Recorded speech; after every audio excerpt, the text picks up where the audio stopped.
नमस्कार सभी दर्शकों का स्वागत है आपके अपने YouTube channel RB today weather में।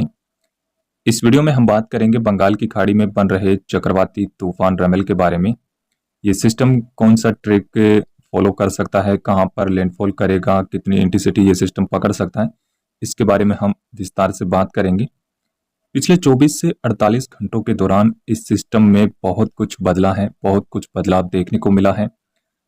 हालांकि मॉडल्स, इसके ज़्यादातर मॉडल्स जो है वो इस सिस्टम को पिछले 24 घंटे से जो है वो कमज़ोर भी दिखा रहे हैं, लेकिन ऐसा संभावनाएं बहुत कम है। ये सिस्टम एक मजबूत इंटेंसिटी के साथ ज़मीनी भागों पर लैंड करेगा और साथ ही कुछ लोगों का मानना है कि म्यांमार कोस्ट की तरफ ये सिस्टम जाएगा। ऐसी संभावनाएं बिल्कुल भी नहीं है। इसकी एक वजह है जो कि आप यहाँ पे समझ पाएंगे। यहाँ पे आप इस पिक्चर में देखेंगे कि म्यांमार के आसपास के भागों पे ये जो आप पिक्चर देख पा रहे हैं, ये ऊपरी वायुमंडल का जो विंड शेयर है वो आपको दिखाई दे रहा है। म्यांमार कोस्ट पे, म्यांमार के ऊपर यहाँ पे आप देखेंगे हवाओं का एक घुमाव दिखाई दे रहा है जो कि इस सिस्टम को नॉर्थ नॉर्थ वेस्ट की तरफ पुश कर रहा है। बल्कि इसी वजह से ये सिस्टम म्यांमार की तरफ नहीं जा सकता, क्योंकि यहाँ पे इसके लिए इतनी स्थितियां जो है वो फेवरेबल नहीं है। जबकि ये उल्टा जो है वो इसको पुश कर रहा है नॉर्थ नॉर्थ वेस्ट की तरफ। तो इसकी ज़्यादातर संभावनाएं जो है वो बांग्लादेश और इससे सटे हुए पश्चिम बंगाल और नॉर्थ ईस्ट उड़ीसा पर इसके लैंड करने के चांसेस ज़्यादा रहेंगे। म्यांमार पर तो इसके चांसेस बहुत कम हैं। अगर हम कुछ विश्वसनीय वेदर मॉडल्स के आज के ताज़ा ट्रैक के बारे में बात करें तो यहाँ पे आप देख सकते हैं कि जेफस वेदर मॉडल का जो आज का ट्रैक है वो कुछ इस तरीके से दिखाई दे रहा है, जिसमें आप देख पाएंगे कि जेफस के मुताबिक ये सिस्टम वेरी सीवियर साइक्लोन की कैटेगरी तक जा सकता है और बांग्लादेश के सेंट्रल भागों पर यह सिस्टम लैंडफॉल करने की संभावना अभी के मुताबिक जो है वो दिखाई दे रही है और 26 मई के आसपास ये सिस्टम जेफस के मुताबिक हिट कर सकता है बांग्लादेश के भागों को। इसके बाद यहाँ पे आप देखेंगे एआई मॉडल के मुताबिक भी ये सिस्टम काफ़ी मजबूत हो सकता है और इस सिस्टम के मुताबिक ये सिस्टम सीवियर साइक्लोन से वेरी सीवियर साइक्लोन की कैटेगरी तक ये सिस्टम जा सकता है और पश्चिम बंगाल के भागों पर ये सिस्टम और इससे सटे हुए बांग्लादेश के जो एडजॉइनिंग प्लेसेस हैं यहाँ पर ये सिस्टम लैंडफॉल कर सकता है। पश्चिम बंगाल के सुंदरबन, अशोकनगर के आसपास ज़्यादा चांसेस हैं इस सिस्टम के लैंडफॉल करने के। आइकॉन मॉडल का ट्रैक जो है वो आप यहाँ पे देख सकते हैं कि इस मॉडल के मुताबिक ये सिस्टम में बहुत ज़्यादा मजबूत हो सकता है, यानी कि एक्सट्रीमली सीवियर साइक्लोन तक ये सिस्टम को दिखा रहा है। आज के ताज़ा ट्रैक के मुताबिक यहाँ पे आप इसका प्रेशर देख सकते हैं कि बहुत ज़्यादा मजबूत सिस्टम दिखा रहा है, लेकिन इतना मजबूत भी ये सिस्टम होने की संभावना नहीं है। हो सकता है सीवियर साइक्लोन या फिर वेरी सीवियर साइक्लोन की कैटेगरी में ये सिस्टम जमीनी भागों पे हिट कर सकता है और इस मॉडल के मुताबिक ये सिस्टम पश्चिम बंगाल के भागों पे जो है वो हिट कर रहा है, यानी कि पश्चिम बंगाल पर इस सिस्टम का हिट करने के सबसे ज़्यादा चांसेस हैं। ECMWF की बात करें तो ECMWF इस सिस्टम को काफ़ी वीक दिखा रहा है और बांग्लादेश के भागों पर इस सिस्टम का ECMWF के मुताबिक जो है वो लैंडफॉल हो रहा है और काफ़ी कमज़ोर जो है वो इस सिस्टम को दिखाई दे रहा है। हालांकि ECMWF में इस बार जो है वो काफ़ी ज़्यादा एरर देखने को मिल रहा है, यानी कि आप 2 दिन पहले ये सिस्टम दिखा भी नहीं रहा था और अभी इस सिस्टम को दिखाने के बाद फिर से इस सिस्टम में थोड़ा सा अलग से इंडिकेशन मिल रहा है।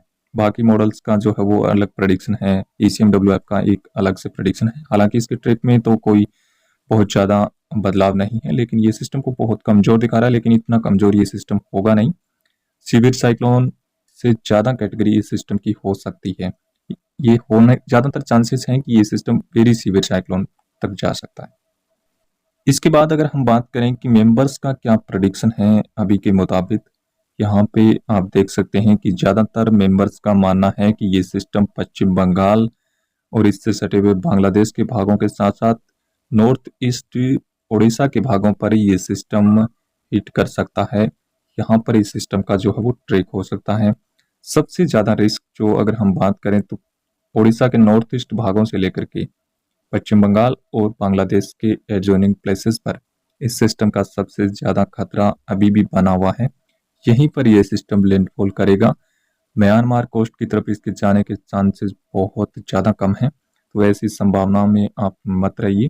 और कुछ अगर वेदर चैनल्स इसको म्यांमार कोस्ट की तरफ इंडिकेशन कर रहे हैं तो बहुत ज़्यादा रॉन्ग स्थिति में वो लोग जा रहे हैं, तो उस पर आप बहुत ज़्यादा बिलीव करने की जरूरत यहाँ पे आप इस पिक्चर में और ज़्यादा आसान तरीके से समझ पाएंगे कि ये सिस्टम कहाँ पर हिट करेगा, क्या इसका ट्रैक होगा, कितनी इसकी इंटेंसिटी होगी। तो उस पर अगर हम चर्चा करें तो यहाँ पे आप दो ट्रैक इसका देख पा रहे हैं।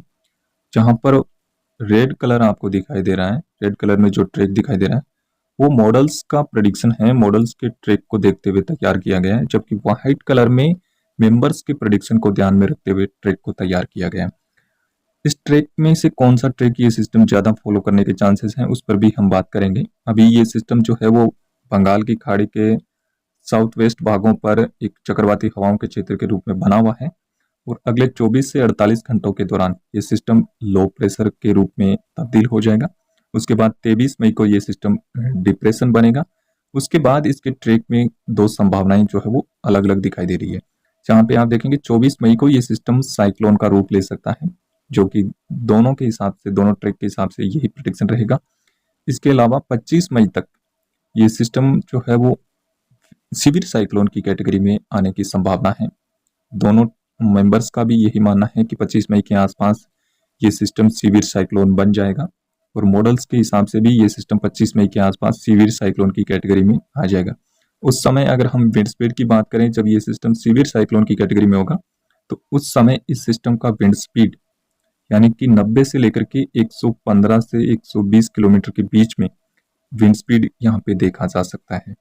उसके बाद आगे की जो स्थिति है वो बहुत ज़्यादा क्लियर नहीं है, यानी कि ये सिस्टम वेरी सीवियर साइक्लोन की कैटेगरी में जाएगा या फिर सीवियर साइक्लोन की कैटेगरी में लैंडफॉल करेगा, वो स्थिति थोड़ी सी कंफर्म नहीं हो पा रही, इसलिए हमने इसको ट्रैक में भी नहीं दिखाया है।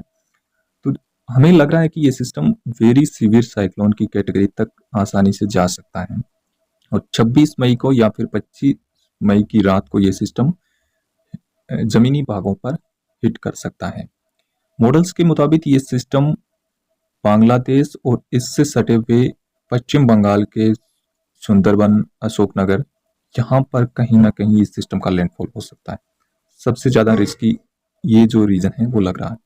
इसके अलावा मेंबर्स की प्रेडिक्शन के हिसाब से ये सिस्टम ओडिशा के बालेश्वर और इससे सटे हुए जो पश्चिम बंगाल के रीगा और आसपास के जो इलाके हैं, यहाँ पर भी इसके लैंडफॉल करने के बहुत ज़्यादा चांसेस हैं।